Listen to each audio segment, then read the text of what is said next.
Jeremiah chapter 8, verse 8.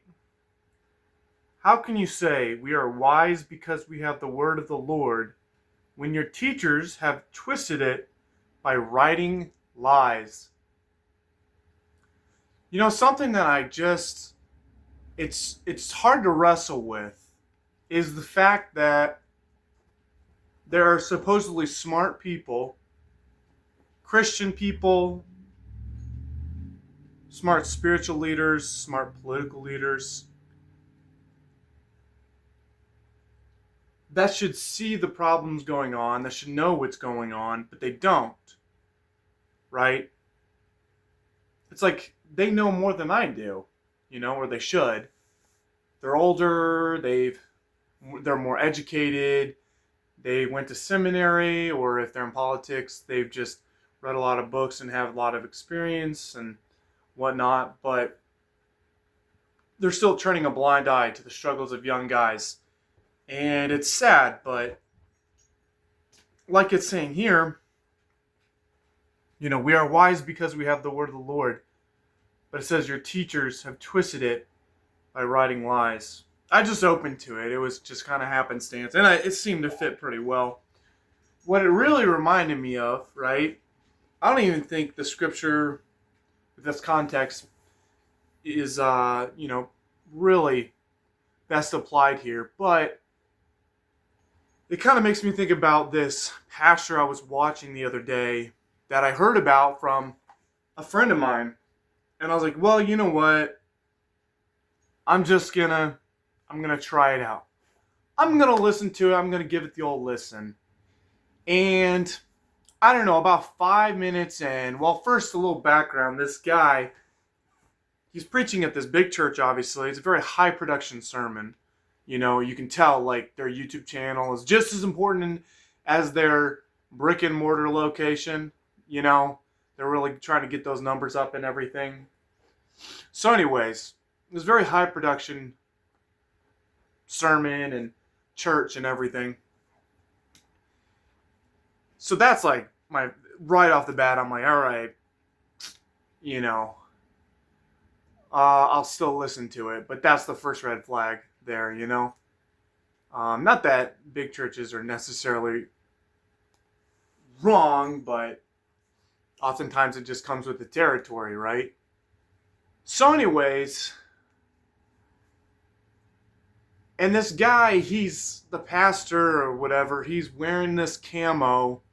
It just seemed a little on the nose. The sermon was, if I remember correctly, it was something like, men need to listen up, right? Listen up, men, or something like that. And the pastor came out as this guy, the way he dressed, the way he talked in his sermon, the way he portrayed himself was, I am a fellow man on your side. He spent like 10 minutes trying to talk about what a manly guy he was and what a tough macho man he was. And not only that, he was wearing a camo dress shirt, which to me that seems a little on the nose. Like, how many people wear camo dress shirts, I'm not against it, but really? And then he had all these big silver rings. He had all these tattoos on him. And funny enough, all the tattoos looked fresh. They all looked like new ink. Maybe he got them all re-inked, I don't know, but they just looked like brand new tattoos. And he's kind of this bigger guy, and he's got this long beard and a bald head with his silver rings, and heck, he might have had earrings, I don't know, but of course, I think he was wearing tight jeans. That's necessary. I think he was wearing boots. But yeah, he's got this camo shirt on, the rings, the tattoos, and the camo shirt. And he just comes out talking about how he hunts and he fishes and he watches football and drinks beer. And he just spends like 5 minutes straight just talking about what a man he is. trying to position himself on your side, right? And say, hey, I'm not a typical pastor here. I'm really based. I'm really practical. I'm on your side, on you young men's, I'm on your side, right? And so anyways, he spends a lot of time doing that, and it kind of gets embarrassed. I'm almost embarrassed for him. I'm like, all right, bro, you've sold yourself, all right? Just go ahead and preach.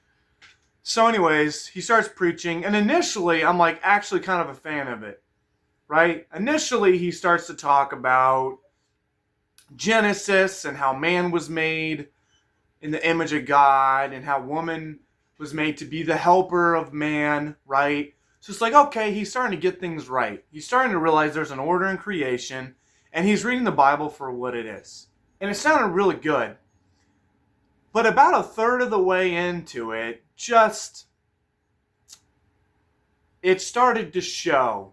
The facade, the camo, the rings, the tattoos, the I'm a hunter and a fisherman started to fall away, and you could clearly tell what he was doing and who he really was.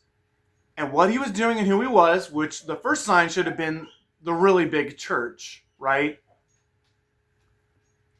That should have been the first sign, but he was disguised as this down-to-earth, he never said it, but I'm against feminism, I'm for men, I'm here for you, right? He portrayed himself by putting on all that stuff and saying, I'm just another guy, right? Just another guy for the men. But you quickly see he's like all the other pastors. He's like all the other people, all the other men. And it just quickly falls apart, And it came to a point where I couldn't hardly watch any more of it.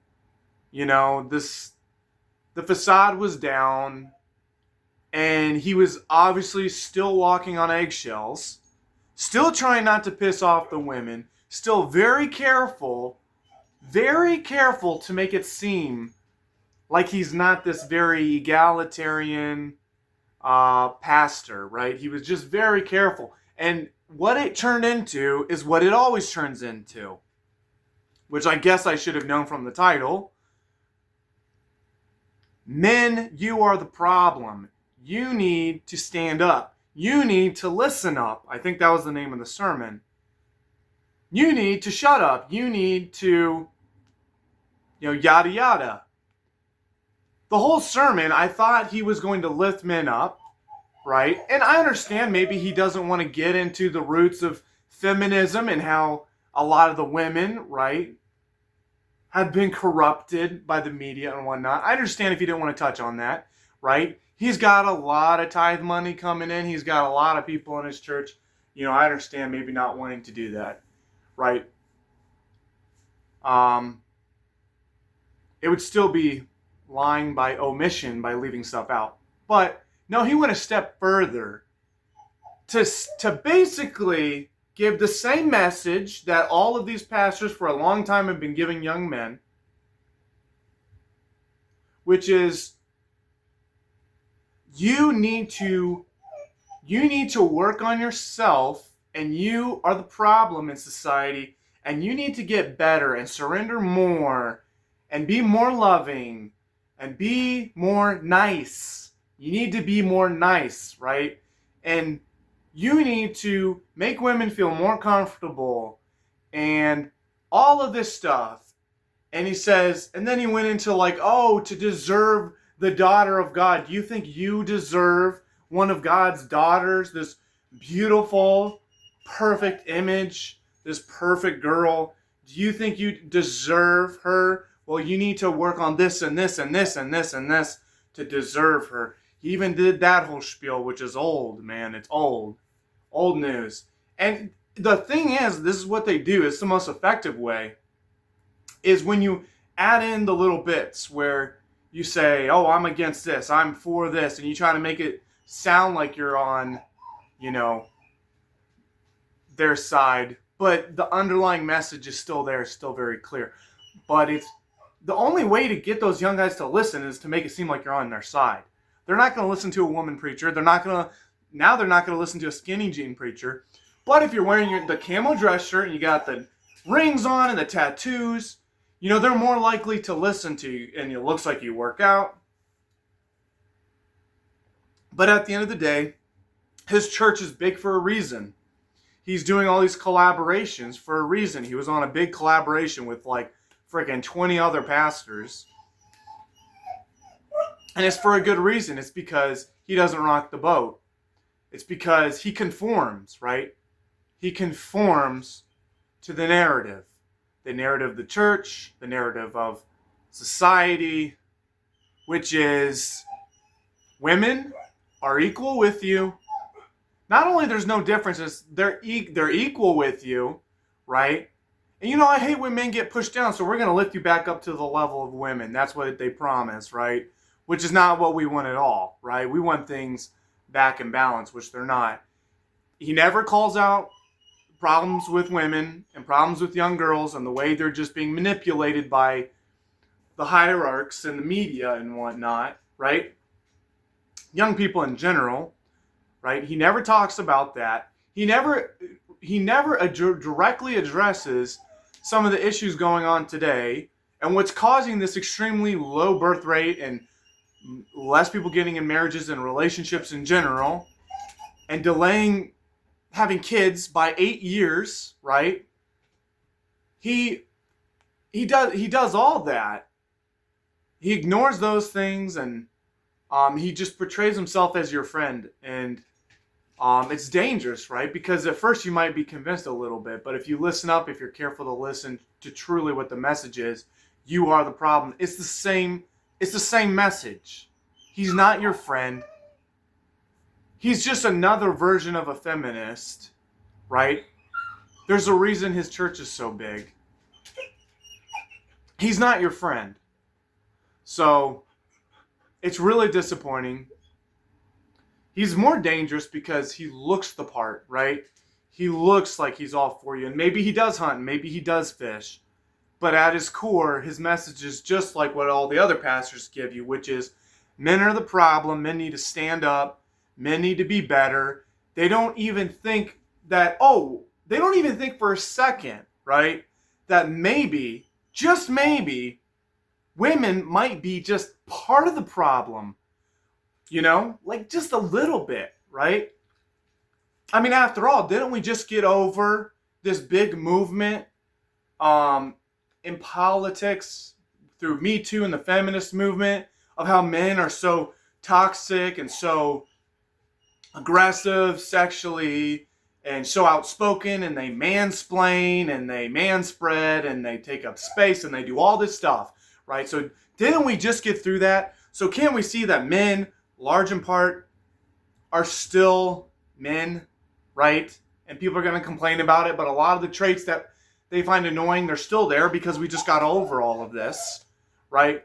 So can we think just for a second, everything's going bad. Our country is burning. There's a white genocide going on. We're not reproducing, having kids, or having families, or getting married. Can we just assume that maybe some of it can be attributed to the female side of the equation, that it's not just the men? Can we just assume? I'm not saying that we say all of it's the women, right? Maybe guys they have their own problems too, but can we at least divide it 50-50 and say women have changed too? Not just men. Women have changed a little bit too. And if anything, I think, it's pretty obvious that women have changed more in the last 20, 30, 40 years than men have. Actually, we know that for a fact because there's a big movement to change women. There has been propaganda and there has been movements painted as positive by these political parties, especially the left, to let's change women. Let's change their situation. We need more of them in school. We need more of them represented in whatever professions. We need more of them in the career. The glass ceiling. They were complaining about the glass ceiling forever. We need women to do this and to do that. Women are oppressed, right? And then they're singing these victories as women are being pushed into the school system and pushed into the career system, into work, delaying having families, lots of abortions going on, right? Contraceptives, access to that. There have been organized efforts to change this situation for women. So can we not assume, what's up, buddy? Can we not assume that women have changed? Can we not just assume that? Because it's pretty obvious, right? I mean, if anything, like, it's a victory in the eyes of the left and the liberals. Oh, women have changed. They're out of the oppressive, from underneath the oppressive patriarchy, right? Given freedom, they're allowed to doom scroll on social media and meddle in other people's business and whatever. Do whatever they want to do and kill their babies. So, at least the political world has recognized, oh yeah, women have changed. But for some reason, the church will refuse to admit that women have changed a ton. It's ridiculous. It's so frustrating. The secular, the atheists, the people that are, according to the Bible, they're children of Satan, right? They're not under the grace of God. Satan's the prince of this world. They can recognize that women have changed. The standards they were held to, their goals and values, the way they behave through promiscuity. There was literally a sexual revolution to allow women to become more promiscuous, right? All this stuff, and they're winning victory after victory, okay? So even our enemies, in a sense, can see, oh yeah, we've changed women big time recently. And they see it as a good thing, right? They see it as a good thing, but regardless if they see it as a good thing or bad thing, they recognize the change. And then you have to listen to this pastor who's tatted up, dressed in camo, talking about what a man he is. And there's other pastors like this, telling you, I'm a manly man, so, you can listen to me because I'm not the enemy. I'm one of you, or who you aspire to be. I'm this great guy, right? I'm not a feminist. I'm a manly man. And he's going to tell you the exact same message, that you are the problem. And he's not going to admit, right? It's enough that he won't admit that women have changed. I watched the whole sermon through and through. I was tempted partway in, 30 minutes in, just to stop it because I knew what it was. But I'm like, you know what? I'm going to push through and I'm going to finish it. Thinking maybe at the end, he briefly addresses the fact that a lot of women these days aren't family oriented. They don't really want to have kids. They don't want to think about marriage till they're in their late 20s. And they're focused on their careers. They're pursuing higher education, but they're also looking for a husband who has a higher education than them. They've been promiscuous in their early years, unlike we've ever seen before, right? All this stuff, right? Maybe he'll talk just briefly on it. Not a word. Not a single word. Not a bit. So anyways, I can't, it's tough to watch, man. It's really tough to watch. And when you expect to see it from certain people, but you don't expect to see it from your spiritual leaders, And in this case, in the Protestant church, you don't expect to see it from them, but you do. And in fact, if anything, they're some of the biggest advocates for it, the advocates for this message, and they think they're doing a service to women and a service to men by calling them to step up and to listen up and to be better. But that's not how you do it, man. That's not how you do it. By ignoring the truth. By hounding on the men which are, disappearing from the workforce, disappearing from the education system, disappearing from the church, and you're just gonna keep beating the same freaking drum, man. I'm tired of hearing it. And you should be too. Don't put up with these guys. Don't give them an inch. Don't listen to them when they've made it clear that they're your enemy and they don't care about you. I don't care what they look like. I don't care what they say. I don't care, you know. Just look at who they really are. Look at what they're really saying.